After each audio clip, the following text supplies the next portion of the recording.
Belanjawan yang dikemukakan pada tahun ini luar biasa, dipuji dan dikritik oleh pihak kerajaan dan juga pihak pembangkang. Dan Seri Paduka Baginda Yang di-Pertuan Agong mengambil perhatian khas terhadap bajet pada tahun ini. Kita Malaysia menjalankan pemerintahan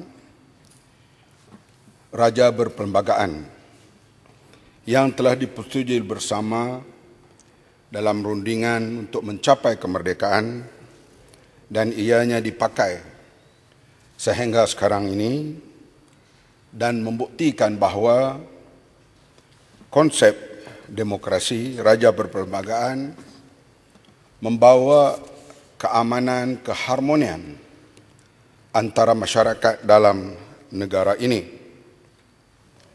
Tak kiralah mereka apa parti sekalipun, pandangan ideologi sekalipun, bila disebut Raja Berperlembagaan, mereka akan hormati. Sama ada mereka itu suku kaum daripada Sabah dan Sarawak, atau di Semenanjung, kaum-kaum utama Melayu, Cina dan India, menerima konsep Raja Berperlembagaan. Di antara parti-parti politik mereka bertelingkah, tetapi bila datang kepada payung negara, Raja-Raja Melayu khasnya, dia menjadi penyelesaian yang baik.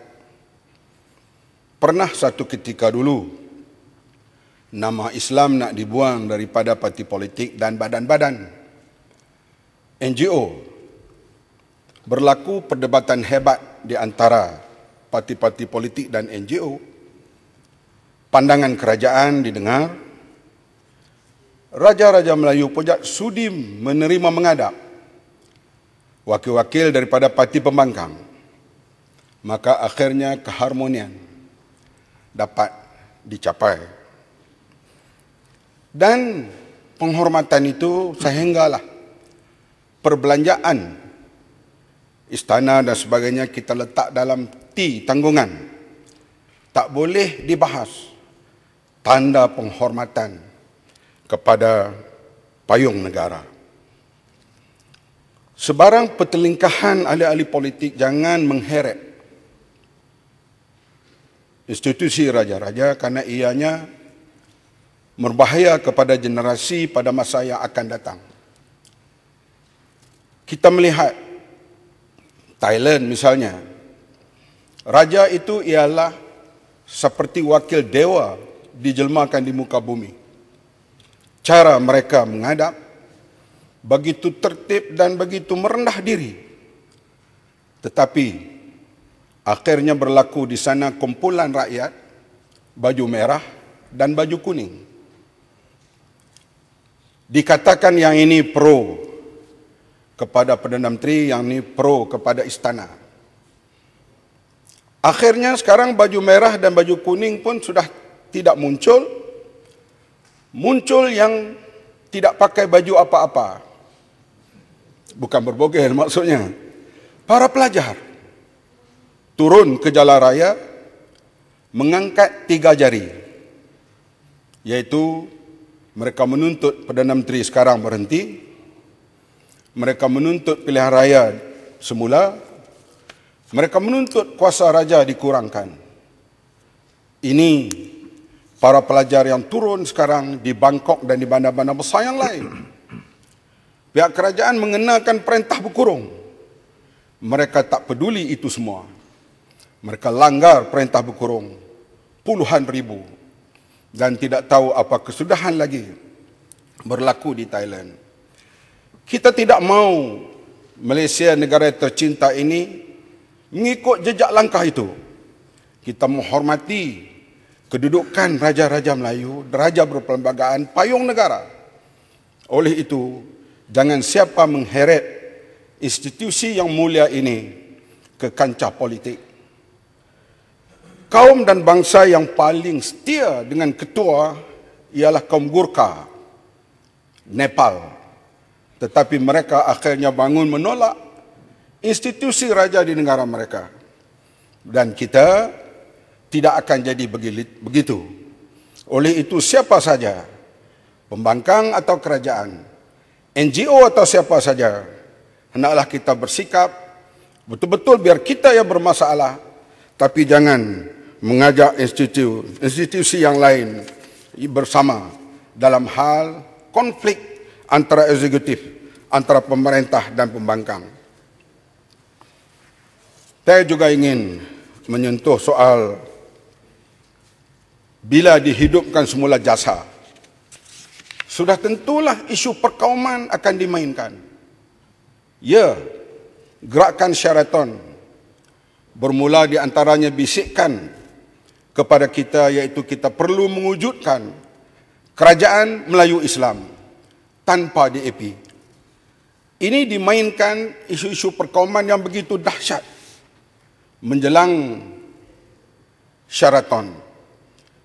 Sekarang dengan adanya peruntukan 80 juta, saya yakin kerja-kerja membina semangat perkauman ini akan diperhebatkan, dan kita yang cuba menghujudkan keharmonian akan terperangkap kalau tersalah urus.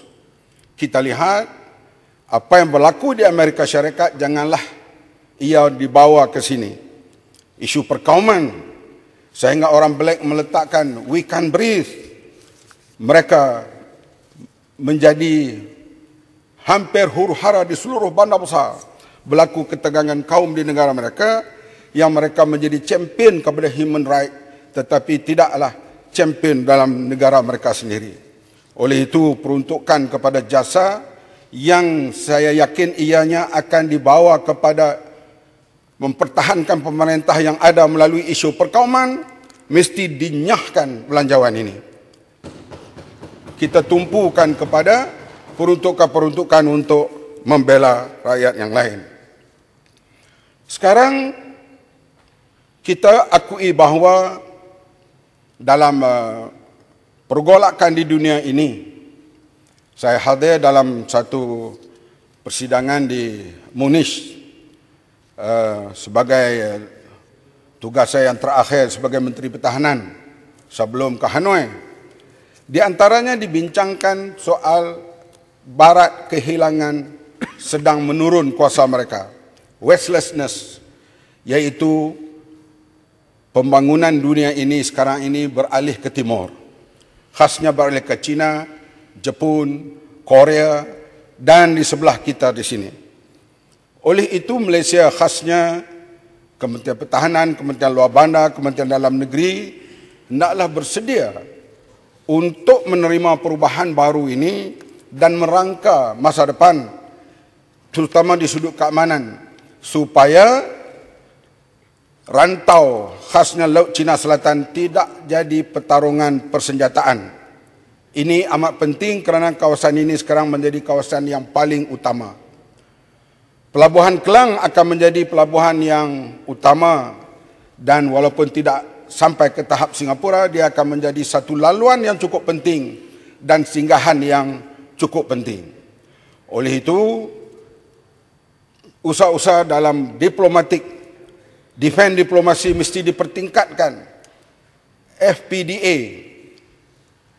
perlu dibincang kedudukan dan peranan mereka. Peranan Indo-Pasifik yang diteraju oleh Amerika mesti kita lihat apakah ia boleh membawa keamanan dan kekacauan di rantau ini. Kehadiran kapal-kapal besar Amerika Syarikat di Laut Cina Selatan, semuanya itu perlu diambil perhatian. Sebab Sabah dan Sarawak betul-betul dia ada permukaan Laut Cina Selatan, dia akan menjadi kawasan pertarungan yang agak hebat pada masa yang akan datang.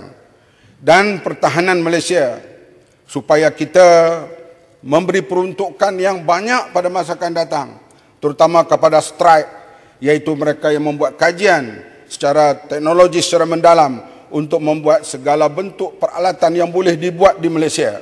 Sekarang kita agak ketinggalan, sedangkan Malaysia yang memulakan industri pertahanan ini di rantau ASEAN ini, tapi sekarang kita mula ketinggalan dengan Vietnam dan juga Indonesia.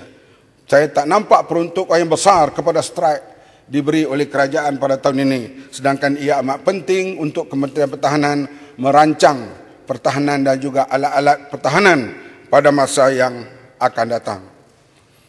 Tentang hal ekonomi memang kita menghadapi masa yang cukup parah. Saya 2 hari yang lalu berada di Temerloh. Saya singgah makan di restoran yang menjual ikan patin. Mereka merungut. Mereka kata sekarang jualan kami amat merosot. Saya tanya kenapa?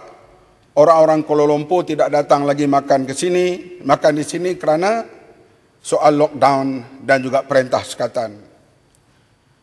Pendapatan mereka jauh merudum. Seorang sahabat kita di Kota Raja kehilangan pekerjaan. Kemudian dengan wang yang sedikit dia memulakan perniagaan menjual makanan.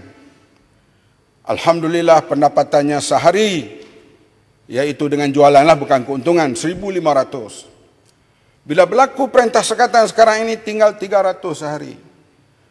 Adakah mereka ini masuk dalam perangkaan kerajaan? Adakah mereka ini berdaftar atau tidak dengan kerajaan? Oleh itu kerja mesti dipertingkatkan untuk mengetahui keadaan mereka ini yang hilang pekerjaan dan juga membuka perniagaan dengan lockdown ini. Adakah ia sesuai? Seperti di Kedah kalau ada kes 5 kes, kenapa lockdown kan 1 Kedah? Begitu juga kita tahu Lembah Kelang ini. Di Lembah Kelang Valley mewakili lebih 40% pendapatan negara. Kalau berlanjutan sekatan di sini, maka ekonomi negara pada orang yang melihat bukan secara statistik memang akan melihat gejala-gejala buruk yang berlaku. Sebab itu peruntukan kepada penyakit mental ini ditambah. Karena kita tahu akan banyak orang gila lepas ini. Ada yang gila nak kekal Perdana Menteri, ada yang gila kekal nak kekal jadi timbalan Perdana Menteri dan macam-macam lagi. Dan mereka ini eloklah dihantar ke hospital mental pada masa yang akan datang. Jadi kita lihat keadaan ini memang soal kemiskinan rakyat sekarang ini begitu nyata sekali. Sebab itu peruntukan kepada rakyat amat perlu dan moratorium kita setuju. Moratorium ini disetujui supaya ia dilanjutkan sampai ke bulan Jun yang akan datang. Karena mereka memang menghadapi masalah yang besar. Begitulah juga syarikat-syarikat SME di mana mereka tidak mampu membayar gaji para pekerja. Kerajaan adalah terus memberi bantuan kepada pekerja itu sekurang-kurang 1,200 sebulan untuk mereka terus hidup sehinggalah selesai masalah pandemik ini. Kita mengalu-alukan khabaran dalam berita misalnya vaksin telah mula ditemui. 90% dikatakan efektif yang ditemui oleh saintis-saintis daripada Jerman dengan gabungan daripada Amerika Syarikat dan juga adanya vaksin yang katanya telah teredar di negeri China sekarang ini. Dengan itu kita harap kerajaan Malaysia cepat berkongsi maklumat supaya vaksin itu dapat datang ke Malaysia dengan segera dan rakyat confident untuk hadapi masa depan dengan COVID yang begitu melanda negara kita sekarang ini. Tuan Speaker, kita lihat Pelabuhan Kelang akan menjadi satu pelabuhan utama pada masa yang akan datang. Dan lori-lori kontena begitu banyak masuk ke Pelabuhan Kelang. Oleh itu, saya mengharapkan pihak Kementerian Kerja Raya akan membuat kajian menyeluruh soal jenis jalan yang menuju ke Pelabuhan Kelang khasnya di Parlimen Kota Raja, Kuala Langat, Kelang dan Shah Alam. Sebab jalan-jalan yang dibina di situ barangkali tidak sesuai dengan muatan lori-lori ataupun truk yang begitu besar, menyebabkan ia cepat hancur dengan tanah yang mendap dan sebagainya. Kajian menyeluruh perlu dibuat di kawasan itu supaya sistem jalan ke Pelabuhan Kelang itu dapat diperbaiki. Kita tidak mahu sentiasa ada aduan di peringkat negeri dan di parlimen ini soal kedudukan jalan raya di situ kerana pembinaannya barangkali tidak mengikut spek yang sesuai dengan muatan lori dan kontena yang begitu banyak di kawasan itu. Oleh itu, saya mengharapkan bahawa biarlah yang menentukan nak lulus atau tak lulus belanjawan ini ahli-ahli parlimen yang ada di sini, sama ada pihak kerajaan atau pihak pembangkang. Sekian, terima kasih. Terima kasih Yang Berhormat Kota Raja berucap bukan dari teks, terus secara impromptu begitu saja. Tahniah.